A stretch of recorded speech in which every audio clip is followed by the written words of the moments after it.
আসসালামু আলাইকুম এভরিওয়ান। আমরা আজকে কমপ্লেক্স নাম্বারসের 3 নম্বর ভিডিওতে চলে এসেছি। আজকে আমরা জানবো কমপ্লেক্স নাম্বারের পোলার ফর্ম এবং অয়লার ফর্ম নিয়ে। পোলার ফর্মে মূলত যেটা করা হয়, মূলবিন্দু থেকে একটি ব্যাসার্ধ এবং একটি অ্যাঙ্গেলের মাধ্যমে আমাদের বিন্দুটিকে প্রকাশ করা হবে। বিন্দুটি যদি আমাদের কমপ্লেক্স স্পেসে বা আমাদের কমপ্লেক্স প্লেনে পি অফ এক্স ওয়াই হিসেবে থাকতো, এখন সে নতুন করে অয়লার ফর্মে আর থেটার মাধ্যমে সে প্রকাশিত হবে। এখানে আর হচ্ছে তার মূলবিন্দু থেকে দূরত্ব এবং থেটা হচ্ছে তার রিয়েল অ্যাক্সিস বা এক্স অক্ষের সাথে তৈরি করা অ্যাঙ্গেল। এখন এটা কিভাবে এস্টাবলিশ করা যায় বা এখানের ফর্মুলাগুলো কি কি হতে পারে? তো আমরা যদি বলি পি বিন্দু থেকে আমরা যদি একটি লম্ব টানি রিয়েল অ্যাক্সিসের উপরে, এবং যদি বলি আমরা সে বি বিন্দুতে ছেদ করেছে, তখন আমরা পাবো ত্রিভুজ পিওবি। এখন পিওবি ত্রিভুজে আমরা এখন লিখতে পারবো cos θ equals to OB by OP equals to X by R. এখান থেকে লেখা যাবে X equals to R cos θ, আমাদের ফার্স্ট ইম্পর্টেন্ট এস্টাবলিশমেন্ট। নেক্সট আমরা দেখবো সাইন θ হচ্ছে PB divided by OP, or Y divided by R. So finally, Y equals to R sin theta. এখন Y equals to R sin theta and X equals to R cos theta. So আমাদের complex number ছিল Z equals to X plus I Y. এখন এই complex নাম্বারের X এবং Y বিন্দু বা X এবং Y এর কারণে আমরা পেয়েছিলাম P বিন্দু XY। সো আমরা রিপ্লেস করতে চাই R এবং থিটা দিয়ে। আমাদেরকে এখন যেটা করতে হবে, আমরা জানি X equals to R cos theta and y equals to r sin theta. Finally আমরা যদি r কমন নেই, আমরা পাবো r cos theta plus i sin theta, যেটা আমাদের z এর সমান। z equals to r cos theta plus i sin theta হচ্ছে আমাদের polar form of complex numbers. Okay, so polar form of complex numbers আমাদেরকে মাল্টিপ্লিকেশন অ্যান্ড ডিভিশন অর্থাৎ গুণ এবং ভাগ করার জন্য বেশ কিছু সুবিধা দেয়।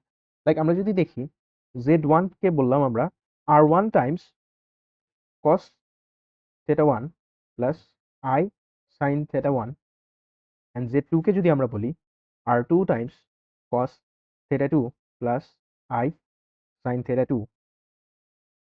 আমরা এখন পাবো মাল্টিপ্লিকেশনের জন্য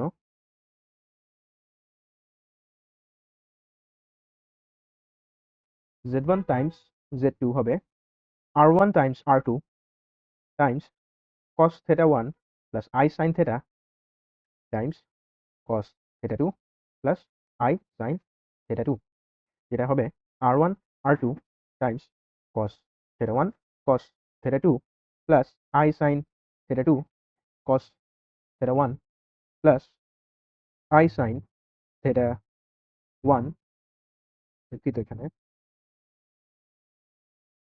i sin theta 1 Times cos theta 2 plus i squared sin theta 1 cos, দুঃখিত, sin theta 1 sin theta 2, and finally আমরা পাবো r1 টাইমস r2। এখন হবে, আমরা যদি খেয়াল করি, আমাদের cos theta 1 Times cos theta 2 কে একসাথে লেখার পরে আমরা যদি এখানে দেখি, আমরা পাবো i squared equals to -1, তখন আমরা পাবো minus sin theta 1 sin theta 2 plus, এবার একটি ব্র্যাকেট আছে, প্লাস আমরা পাবো i যদি কমন নেওয়া হয় তখন আমরা পাবো sin theta 1 cos theta 2 plus sin theta 2 cos theta 1, and finally আমরা যদি ত্রিকোণমিতিক সূত্রগুলো ইউজ করি, আমরা এখান থেকে লিখতে পারবো cos theta 1 cos theta 2 minus sin theta 1 sin theta 2 হবে cos theta plus theta 1 plus theta 2, and i times sin theta 1 cos theta 2 plus sin theta 2 cos theta 1 হবে sin of theta 1 plus theta 2 সাথে আমাদের i গুণ আকারে ছিল। ওকে, this is multiplication. এখন আমরা যদি দেখতে চাই আমাদের ডিভিশন কিরকম হবে, তখন আমরা লিখবো z1 divided by z2 equals to same ওয়েতে r1 cos theta 1 plus i sin theta 1 divided by r2 times cos theta 2 plus i sin theta 2। তাহলে আমরা এখন যদি এখানে চিন্তা করি কিভাবে একটু সিম্পলিফাই করা যায়, আমরা লিখতে পারবো পুরো ভগ্নাংশের সাথে যদি আমরা হরের অনুবন্ধী দিয়ে গুণ করি, তখন আমরা পাবো cos theta 2 minus i sin theta 2 divided by cos theta 2 plus i sin theta 2 times cos theta 2 minus I sin theta 2। ওকে, তো এখন আমরা লিখতে পারবো r1 ডিভাইডেড বাই r2। উপরে যদি আমরা একটু আগের মতো করে ট্রাই করি, আমরা দেখতে পাবো যে এখানে আমরা দুটি ত্রিকোণমিতিক আইডেন্টিটি পেয়ে যাব, যেগুলো হবে মূলত cos theta 1 minus theta 2 plus I sin theta 1 minus theta 2, এবং নিচে আমরা পাবো cos square theta 2 minus I square sin theta 2। Basically আমরা পাবো r1 divided by r2 and উপরে পাবো cos theta 1 minus theta 2 plus I sin theta 1 minus theta 2 and নিচে পাবো cos square theta 2 plus, since I square হবে -1 minus plus হয়ে আমরা পাবো sin স্কয়ার theta 2। তাহলে আমরা লিখতে পারবো ফাইনালি যে r1 divided by r2 cos theta 1 minus theta 2 plus I sin theta 1 minus theta 2, কারণ নিচে আমাদের 1 আসবে। সো z1 বাই z2 হচ্ছে দেখতে এমন। এখন আমরা খেয়াল করছি যে আমরা মডুলাস এবং আর্গুমেন্ট দিয়ে খুব সহজেই দুঃখিত, গুণ এবং ভাগ করে ফেলতে পারি। কেন মডুলাস এবং আর্গুমেন্ট? অবশ্যই আমরা যখন আমাদের ফর্মুলা ডিরাইভ করেছি, আমরা দেখেছি যে পোলার ফর্মে মডুলাসটাই হচ্ছে তার মূলবিন্দু থেকে দূরত্ব বিন্দুটির, এবং থিটা বা কোণটি হচ্ছে আর্গুমেন্ট, বা আর্গুমেন্টই হচ্ছে থিটা। এখন এই মডুলাস এবং আর্গুমেন্ট দিয়ে খুব সহজেই আমাদের জটিল গুণ এবং ভাগগুলো করা সহজ হয়ে যাচ্ছে। এইটা আমাদের জটিল সংখ্যার পোলার ফর্মে খুব বড় একটি সুবিধা, যেগুলো পরবর্তীতে বিভিন্ন ক্ষেত্রে কাজে লাগে। এরকম আরেকটি ফর্মুলা আমরা দেখতে পাবো অয়লার্স ফর্মুলাতে। অয়লার্স ফর্মুলার জন্য আমাদেরকে, বা অয়লার্স ফর্মুলা দেখতে কিরকম? অয়লার্স ফর্মুলা মূলত সেম এই আর এবং থিটা থেকেই ডিরাইভ করা হয়। মূলত যেটা হয় অয়লার্স ফর্মুলাতে, আমরা দেখতে পাই যে একটি জটিল সংখ্যা যদি থাকে z equals to r of cos theta polar form plus I sin theta, সে অয়লার ফর্মে দেখতে হবে অনেকটা r e to the power I theta. এখানে জটিল সংখ্যার একক I চলে আসবে আমাদের ধ্রুবক e এর উপরে, এবং থিটা গুণ থাকবে। সো এটি হচ্ছে আমাদের অয়লার ফর্ম, দেখতে ঠিক এরকম হবে। এখন অয়লার ফর্মের ডেরিভেশনটা আমরা দেখব। তার জন্য আমাদেরকে মনে রাখতে হবে যে এই তিনটি সিরিজ যে আমরা দেখতে পাচ্ছি, এগুলো আনা যায় ম্যাকলরিনসের সিরিজ থেকে, যেটা মূলত ক্যালকুলাসের একটি অংশ, বা ক্যালকুলাস পড়ার সময় আমরা পড়ে থাকি। এই জন্য এই তিনটি সিরিজ কিভাবে প্রুফ করা যায় সেগুলো আমরা দেখবো না, জাস্ট আমরা তিনটি সিরিজের পরিচয় দেখবো। আমাদের মূল টার্গেট হচ্ছে z equals to r e to the power I theta, এটা প্রুফ করা। ওকে, সো আমরা যদি দেখি যে e to the power x কে দেখা যায় 1 plus x plus x square divided by 2 factorial plus x cube divided by 3 factorial, এর ডট ডট ডট এইভাবে। তো e to the power x হচ্ছে একটা জিনিস। এখন আমি যদি বলি x equals to I theta আমি ধরে নিলাম, তখন e to the power I theta বা e to the power x কে আমি লিখতে পারবো e to the power I theta হিসেবে। So e to the power I theta হবে 1 plus I theta plus I theta whole square divided by 2 factorial plus I theta whole cubed divided by 3 factorial plus I theta whole to the power 4 divided by 4 factorial plus dot dot dot dot. Now 1 plus I theta, এখানে আমরা দেখতে পাচ্ছি I square theta বা I square হয়ে যাবে -1, so আমরা পাবো minus theta divided by 2 factorial plus I cube theta cube, sorry এখানে theta square হবে অবশ্যই, I cube theta cube, আমরা পাবো এখানে minus I theta cube বা minus I theta cubed divided by 3 factorial।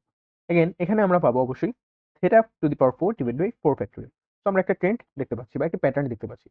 Next আমরা যদি i এর অংশগুলোকে একদিকে এবং বাকি অংশগুলোকে একদিকে আনার চেষ্টা করি, তখন আমরা পাবো 1 plus theta to the power 4, sorry theta square divided by 2 plus theta to the power 4 divided by 4 factorial, and finally আমরা যদি i এর পার্টগুলোকে চিন্তা করি, plus I theta minus I theta cube divided by 3 factorial plus dot dot dot dot, এইভাবে আসলো এই পর্যন্ত। ওকে, এবার আমরা খেয়াল করি যে sorry 1 minus theta square by 2, of course 1 minus, কারণ এখানে মাইনাস ছিল। Okay, 1 minus theta square by 2 factorial plus theta to the power 4 by divided by 4 factorial plus I theta minus I theta cube divided by 3 factorial. Okay, এখন আমরা দেখতে পাচ্ছি মূলত 1 minus theta square divided by 2 factorial plus theta to the power 4 divided by 4 factorial, এরকম প্রায় আরো অনেকগুলো পাওয়া যাবে। তো আমরা এটাকে আলাদা করে লিখলাম। প্লাস আই যদি আমরা কমন নেই, এখন আমরা আবার পাবো minus theta cube divide by 3 factorial plus theta to the power 4 theta to the power 5 divide by 5 factorial. এইভাবে মাইনাস দিয়ে আবার ডট ডট ডট দিয়ে আমরা অনেকগুলো পাবো। সো ফাইনালি আমরা লিখতে পারবো খেয়াল করলে যে আমাদের 1 minus theta square divide by 2 factorial plus theta to the power 4 factorial, দেখতে পুরোটা cos x এর মতো, যেখানে আমাদের x হচ্ছে মূলত থেটা। সো আমরা লিখবো cos theta plus i Times এই যে যেই ধারাটি আমরা দেখতে পাচ্ছি এটা আবার sin x এর সমান বা sin থেটা এখানে আমাদের হবে, সাথে i গুণ ছিল। So cos theta plus i sin theta আমরা কি পেয়েছি? cos theta plus i sin theta ছিল আমাদের e to the power i theta. So আমরা লিখতে পারবো e to the power i theta হচ্ছে cos theta plus i sin theta. এখন আমরা জানি যে z হচ্ছে r of cos theta plus i sin theta, এটা আমাদের পোলার ফর্ম। তো আমি যেহেতু পেয়েছি cos theta plus i sin theta হচ্ছে e to the power i থেটার সমান, তাহলে আমি লিখতে পারছি r e to the power i theta. z হচ্ছে r e to the power i theta. মূলত এটাই আমাদের পোলার ফর্ম থেকে অয়লার ফর্মে আসার ওয়ে বা প্রুফ। অ্যান্ড অয়লার ফর্ম আমাদের যথেষ্ট এফিসিয়েন্ট একটা সিস্টেম আনতে কাজে দেয়, কারণ অয়লার ফর্মে এই যে সূচকের উপরে পাওয়ার থাকা, এটা অনেক প্র্যাকটিক্যাল। অ্যান্ড ম্যাথমেটিক্সের জগতে সবচেয়ে সুন্দর যে equation e to the power i pi plus 1 equals to 0, সেটাও এই এক অয়লার ফর্ম থেকে আনা সম্ভব। অ্যান্ড এটা কেন সবচেয়ে সুন্দর সেটা নিয়ে হয়তো কখনো একটা ভিডিও আসবে, বাট মূল এসেন্সটা হচ্ছে ই, আই, পাই, 1, 0 এই সংখ্যাগুলো প্রত্যেকে গণিতের খুবই ইম্পর্ট্যান্ট এক একটা বলা যায় আইডেন্টিটি, বাট তারা এক একজন আসে এক একটা আলাদা ফিল্ড থেকে। লাইক পাই আসে মূলত জ্যামিতি থেকে, আই আসে কমপ্লেক্স নাম্বার থেকে, 1, 0 এরা আসবে নাম্বার থিওরি থেকে, ই আসবে অ্যালজেব্রা থেকে বা লগারিদমের পার্ট থেকে। সো গণিতের বিভিন্ন ব্রাঞ্চ যখন একটা ইকুয়েশনের মধ্যে আমরা দেখতে পাই, তখন সেটা অবশ্যই খুব সুন্দর হয় দেখতে। নেক্সট মাল্টিপ্লিকেশন এন্ড ডিভিশন অবশ্যই আমরা এই ক্ষেত্রেও দেখতে পাবো যে z ইকুয়ালস টু বলা হলো r e to the power i theta. So z1 যদি আমি বলি r1 e to the power i theta 1, and z2 যদি আমি বলি r2 e to the power i theta 2। So multiplication হবে z1 times z2 equals to r1 times r2 of course e to the power i। এখন খুব সহজে আমরা দেখতে পাচ্ছি e to the power i একটু ভেঙে যদি লিখতে চাই e to the power i theta 1 Times e to the power i theta 2। So finally আমি লিখতে পারবো r1 times r2 e to the power i, common নিয়ে একবার লেখা যায় e to the power i theta 1 plus theta 2, because আমরা জানি যে বেস সেম থাকলে পাওয়ার যোগ হয়ে যায়, এন্ড যোগ করার পর আমরা i কমন নিতে পারবো। ওকে, so z1 by z2 same একটা ওয়েতেই চলে আসবে যে r1 by r2 and e to the power i theta 1 divide by e to the power i theta 2। So এখানে আমি দেখতে পাবো যে r1 by r2 e to the power i theta 1 minus theta 2। আশা করি যথেষ্ট ইজি ছিল multiplication and ডিভিশনের পার্টটা বোঝা অয়লার ফর্মে। এন্ড হ্যাঁ, এই পর্যন্তই মূলত আমাদের polar form and Euler form. Polar form ছিল আমরা যখন কমপ্লেক্স প্লেন থেকে একটি পোলার প্লেনে আমাদের ইকুয়েশনগুলোকে বা আমাদের কমপ্লেক্স নাম্বারগুলোকে প্লট করার চেষ্টা করব, তখন আমরা পাবো x equals to r cos theta এবং y equals to r sin theta. সেখান থেকে আমরা ইকুয়েশনটির একটি ফর্ম পাবো বা পোলার ফর্ম পাবো, সেটা হচ্ছে নাম্বারটির polar form z1 equals to r1 times cos theta 1 plus i sin theta 1 বা z equals to r cos theta 1 plus i sin theta 1। And সেখান থেকে আমরা মাল্টিপ্লিকেশন এন্ড ডিভিশনের পার্টগুলোও দেখতে পাবো। ফাইনালি আমরা অয়লার্স ফর্ম আনতে পারি। অয়লার্স ফর্ম আনা হয় ম্যাকলরিন্সের সিরিজ থেকে বা ম্যাকলরিন্সের সিরিজ থেকে পাওয়া আইডেন্টিটিগুলো ব্যবহার করে। এন্ড সেটার বেশ প্র্যাকটিক্যাল কিছু ইমপ্লিকেশনস থাকে। এন্ড ফাইনালি আমরা সেই প্র্যাকটিক্যাল ইমপ্লিকেশনসে যদি যাই, মূলত আমরা জানি যে অয়লার ফর্মের কাজ বা বলা যায় জটিল সংখ্যার পোলার রূপের কাজ হচ্ছে এসি সার্কিট বিশ্লেষণ। অর্থাৎ যখন ইলেকট্রিক্যাল ইঞ্জিনিয়ার এসি কারেন্ট নিয়ে কাজ করেন, তাদের ওই এসি সার্কিট বিশ্লেষণ করতে গেলে যথেষ্ট কঠিন অ্যালজেব্রার মধ্যে দিয়ে যেতে হতে পারে। সেটার বদলে যদি আমরা কিছু ট্রিগোনমেট্রিক সলিউশনস নিয়ে আসতে পারি বা ট্রিগোনমেট্রিক ফর্মে আনার পরে কিছু ট্রিগোনমেট্রিক ফর্মুলা ইউজ করে কাজ করতে পারি, তখন যথেষ্ট ইজি হয়ে যায় তাদের কাজ। নেক্সট, যখন তারা একইভাবে ফোরিয়ার অ্যানালাইসিসে ম্যাথমেটিশিয়ানরা কাজ করেন, তখনও তাদের এই ছোট ছোট ফ্রিকোয়েন্সিতে ভাগ করা যথেষ্ট কাজে দেয়। কারণ ফোরিয়ার অ্যানালাইসিসের কাজই হয় যখন বড় একটা ন্যাচারাল ফ্রিকোয়েন্সি বা ন্যাচারাল একটা ওয়েভলেংথকে ছোট ছোট ওয়েভে ভাগ করা। অ্যান্ড রোবোটিক্সের ক্ষেত্রেও যখন আমাদের মোশন, রোটেশন এই ধরনের পার্টগুলো নিয়ে কাজ করতে হয়, তখন কমপ্লেক্স নাম্বারের এই অয়লার ফর্ম অনেক কাজে দেয়। তো নেক্সট ভিডিওতে আমরা দেখব প্রিভিয়াস ইয়ার্সে আসা এইচএসসি অ্যান্ড অ্যাডমিশনের problems on Euler formulas and polar forms of complex numbers. Thank you.